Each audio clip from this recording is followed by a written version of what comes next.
Naaresto sa Cavite ang namaril umano sa isang lalaki sa Maynila noong Hunyo. Itinanggi na akusadong krimen. Kung paano natunto na akusado sa unang balita ni Jomer Apresto. Hapon noong June 10, nahagip sa CCTV ang pagdating ng 28 anyos na si Kyle Castro sa Dagonoy Street sa Santa Ana, Maynila. May gamit na tungkod si Castro habang may hawak na itim na eco bag. Ilang saglit lang,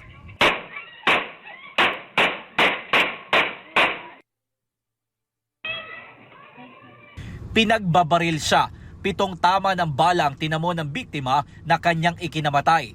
Ayon sa Manila Police District, agad nahuli noong araw din na yon ang driver ng getaway vehicle ng gunman. Siya ang nagturo sa pagkakakilanlan ng bumaril kaya agad nagkasa ng follow-up operation ng mga otoridad.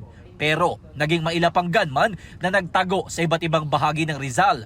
Lumabas ang warrant of arrest para sa gunman noong July 25 para sa kasong murder. Nagkaroon siya ng girlfriend dito sa may Tansa Cavite. So doon na kami nag-start ng casing and surveillance until na pinpoint namin na dito sa may Carissa, barangay Bagtas, Tansa Cavite. Doon sila nakatira.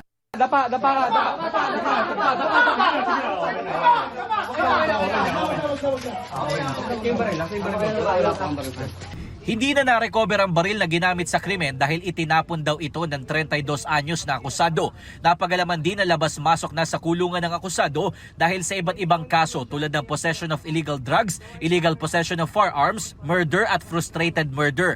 Posibleng sangkot din daw siya sa gun for hire group ayon sa pulisya. Tumangging humarap sa kamera ang akusado pero itinanggi niya ang krimen. Ayon naman sa nanay ng biktima, taong 2018 nang makulong ang kanyang anak matapos taniman umano ng droga. Nabanggit daw sa kanila ng mga kaibigan nito na isang malaking tao ang nabangga ng biktima habang nakakulong siya. Pero wala silang ideya kung sino at ano ang dahilan nito. Taong 2022 nang makalaya siya. Nung bumaba naman yung hatol, not guilty siya. Nung nahuli yung driver, kinuwento niya na sa loob pa lang pinagplanuhan na yon. At maraming inalok ng para barilin o patayin yung anak ko. Worth 1 million daw. Kasi yung driver mismo, binayaran daw siya ng 20,000. Ipag-drive lang yung bumaril. Nagkaroon daw ng clothing line business ang kanyang anak. Isang babaeng kakilala ang ginamit umano ng mga salarin para makipag-meet up sa biktima. Sobra po yung pasasalamat ko dahil unexpected. Masaya ako anak kasi nahuli na yung bumaril sa'yo.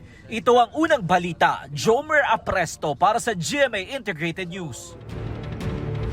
Kapuso, huwag magpapahuli sa latest news and updates. Maging una ka sa balita at mag-subscribe sa YouTube channel ng GMA Integrated News.